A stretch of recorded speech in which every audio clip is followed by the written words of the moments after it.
Hey, thanks so much for reaching out for a little bit of support this week as you get ready to do something very, very important, which is to write your discouragement letter to God. Now, this is just a part of actually just processing your pain, as we talked about in Rebuilding Your Life Part 1 at Westside. And really, it goes without saying that any season of life is going to bring some pain. You got to know how to process it.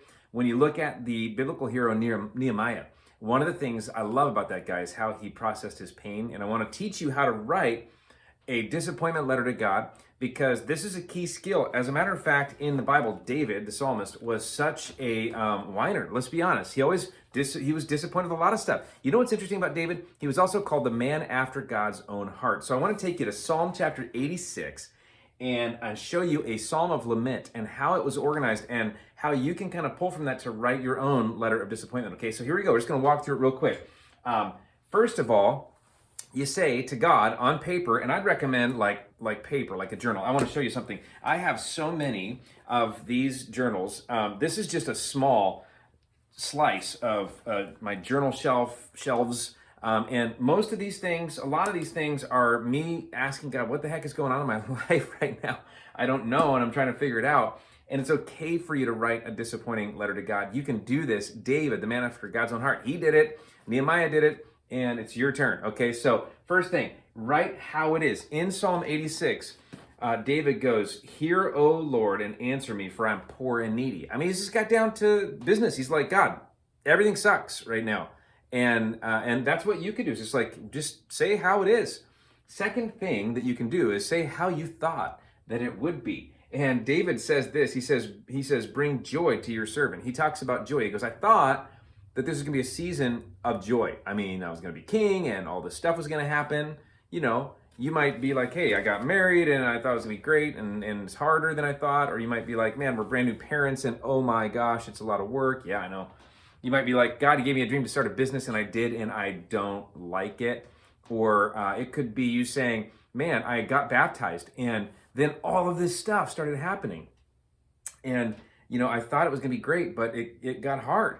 And you could just say how you thought it would be. Then here's the thing, and here's probably the key to this whole thing. It's so surprising. David switches away from his complaint, away from his disappointment, to who God is. Check this out. In verse 5, he goes, "You are forgiving and good, O Lord, abounding in love to all who call to you." He gets into this big, long section in Psalm 86 about who is God, because what he knew is that just talking about his problems wasn't going to solve his problems. He needed to compare his problems not with other problems or somebody else's problems, but with who God is, God's very character. So he starts this huge section in there about who God is, and why that is so important was it reminded him of something that we're about to talk about in just a second. The fourth thing that David did was he pointed out what was wrong specifically in his letter. By the way, Psalm 86 is David's disappointment letter to God. He pointed out what's wrong specifically in verse 14. He said this, "The arrogant are attacking me, O God. A band of ruthless men seeks my life, men without regard for you." He's going, God, you wouldn't like this if you knew about it. I'm going to tell you about it because I know this isn't your plan. I know that's not your will. He's going, I just talked about how good you are, and I know your character, and I'm familiar with your ways.